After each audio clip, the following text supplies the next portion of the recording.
here's what I want you to do. You guys started writing some in-class notes a couple days ago. Why don't you get those out again? Okay? Find them. Okay? So, what you're going to do is you're going to write part 2 at the top. Or day 2, your choice.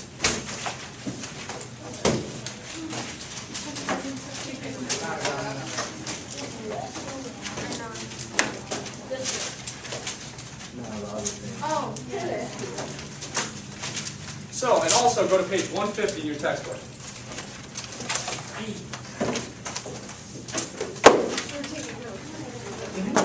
You're going to jot some notes down as I go through the PowerPoint. 150. 150 to 151 we're going to be going through. 150 through 151.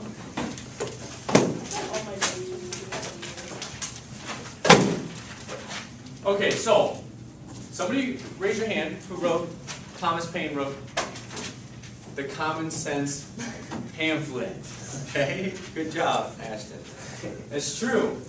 So this right here, this particular document, sets us up for what's going to happen a little bit later. Somebody mentioned the Olive Branch petition. Remember, that was a petition that was signed by multiple people that was sent to King George III before they actually formulated the Declaration of Independence. It was kind of like the last hurrah, if you will. Okay? Then common sense is distributed amongst the community members, and people get fired up about it, right? So what happens after that? You've got to convince the general public to accept the Declaration. Are they going to jump on the bandwagon? What I mean by that is, are they going to fight? Are they going to have the resources to fight? And who will be the general? Anybody? Raise your hand. George Washington. Perfect, okay? Arguably the most experienced general that we have. Now, there's others. There's others that apply. There's others that want that position. But our founding fathers believe straight up that General Washington is the man for the job. And I totally agree he is. Okay, so let's take a look here real quick.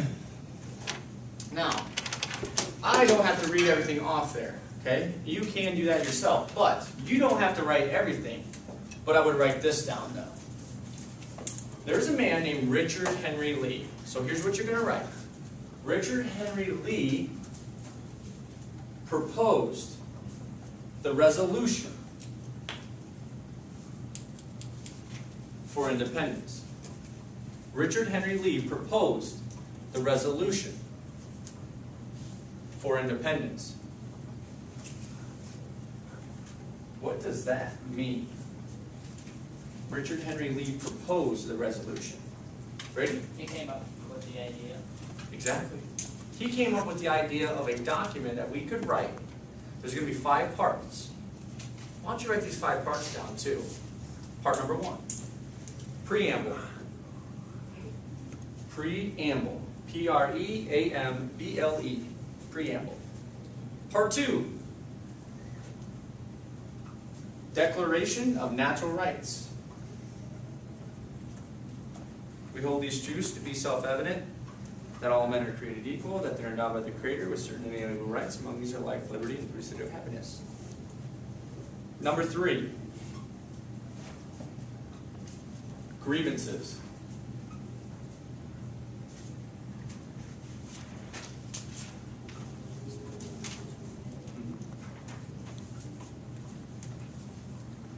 Four, more grievances.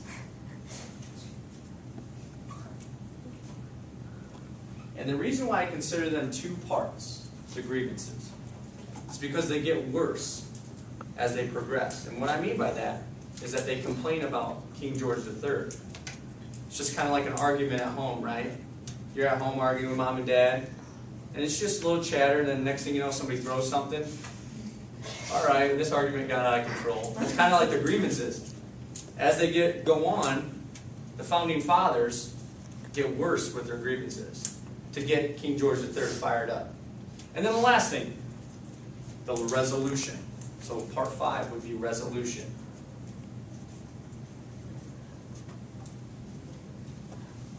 So they pull from a guy's ideas. Write this down. John Locke. His ideas about life, liberty,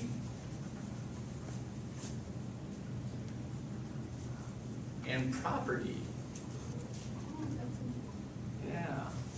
John Locke's ideas of life, liberty, and property. But once you write property, right next to it, put quotations and put pursuit of happiness. And then draw an X on property.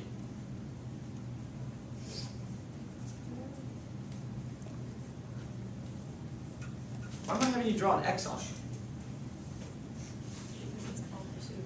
Yeah, the founding fathers change it. Can't put property down because not every person owns property. And what also is included in property in this time period?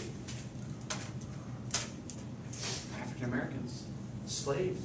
They were considered property, right? Everybody has a right to life, liberty, and slaves. That's not true. But is everybody entitled to pursuit of happiness? Sure. You're entitled to pursuit of happiness, right? Now, you're probably like, well, I'm at school. I'm not really happy right now, all right? But at the end of the day, though, when you graduate and you go to college, you have the right to go to college in something that you like, right? So like I took algebra classes, math classes, I took science classes, even though I already knew that I was going to be a social studies teacher. I knew that I have to take those classes to pursue my happiness, which was social studies. Make sense? Okay. Let's continue here. All right, so July 4th, 1776, Declaration of Independence. Like I told you before, on July 2nd, I bet you didn't know this, they actually voted on it on July 2nd. So you can write that down. They voted on it on July 2nd and approved it. But what happens on July 4th? It's signed. John Hancock signs it on July 4th. Yeah. So it's actually voted on and approved July 2nd, but John Hancock signs it on July 4th. It's really funny. I watched a video clip last night about how people in our society believe that we shouldn't celebrate 4th of July on 4th of July. We should celebrate it when? July 2nd. Really what we're celebrating is John Hancock signing it, not the actual Declaration of Independence. So we're signing the day he signs it, right? And we're celebrating the day he signs it. It's interesting. They should change it. They should. 4th of July has a nice Let's continue. Now, have you ever seen this famous picture here in history books? Okay?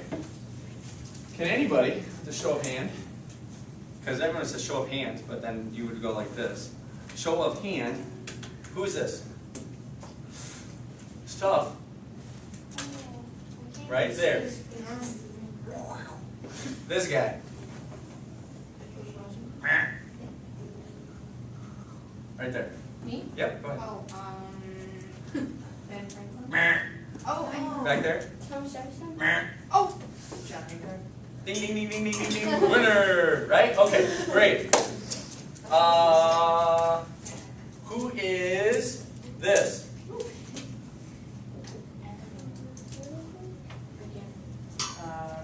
Benjamin Franklin. Winner again. Good job. Who's this guy? George Washington. Ooh, no, I almost 100% guarantee that you guys will get this correct. Ooh, the hands are starting to go down. Jacob, let's see if he gets Jacob? Say it loud. James Madison. John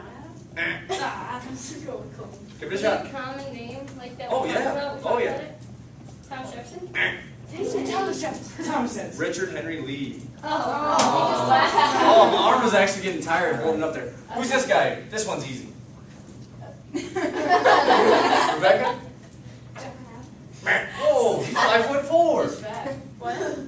Go ahead. Oh, yeah. Nope. I remember Thomas Jefferson. Jefferson. He All had right, who's this guy? Oh, I thought he had white. who's this guy? Oh, he had brown hair at one point. I thought he wore white wigs. Oh, yeah, they do, but not in their meetings. They won't wear the wigs. Oh, okay.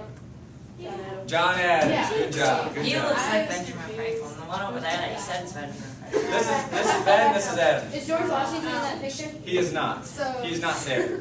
The reason why he's not there is because he went to that meeting I wrote back there on May 10th. He's not at this meeting here because there wasn't reason for him to be there. So, They won't let him sign it because he becomes the Continental General. Now, so you wrote those parts down, right? Part 1, Part 2, Part 3, 4, and 5, okay? This explains those particular parts. So here's what happens. Underneath that, I want you to put basically what the preamble stands for. The reasons why they're declaring their independence. So the preamble states the reasons why we are declaring our independence. Reason why we're declaring. On number 1. State why? The reasons why we're declaring our independence.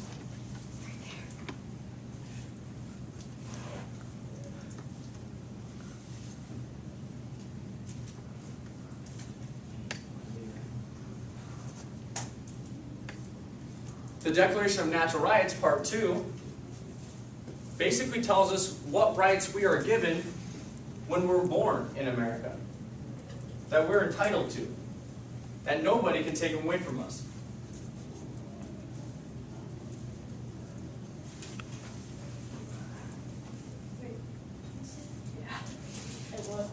The Declaration of Natural Rights tells us what rights we're entitled to when we're born in America. Natural rights.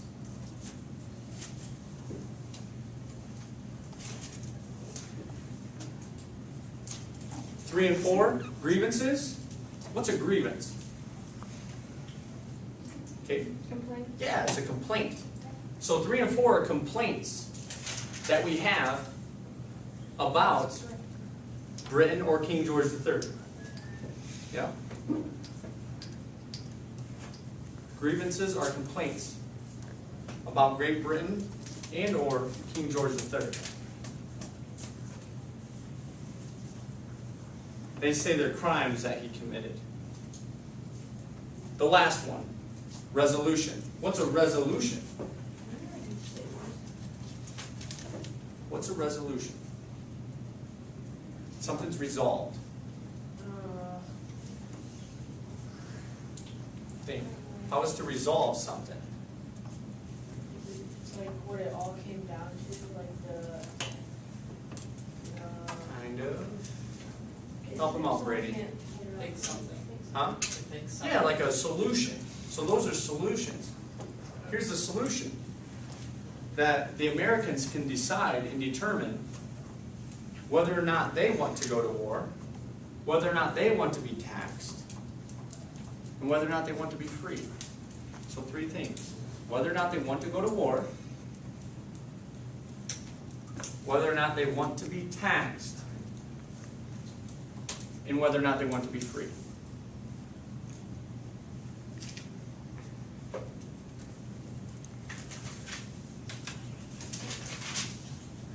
So, conclusion.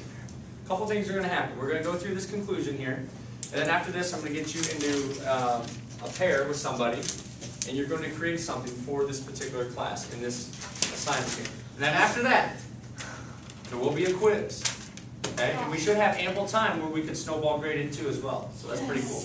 So, conclusion. Now this is a tricky one. First one. Can you identify any key historical figures influential in the writing of this Declaration of Independence? Raise your hand if you know one person. John Hancock. Benjamin Franklin. Tommy J. Thomas Jefferson. John Adams.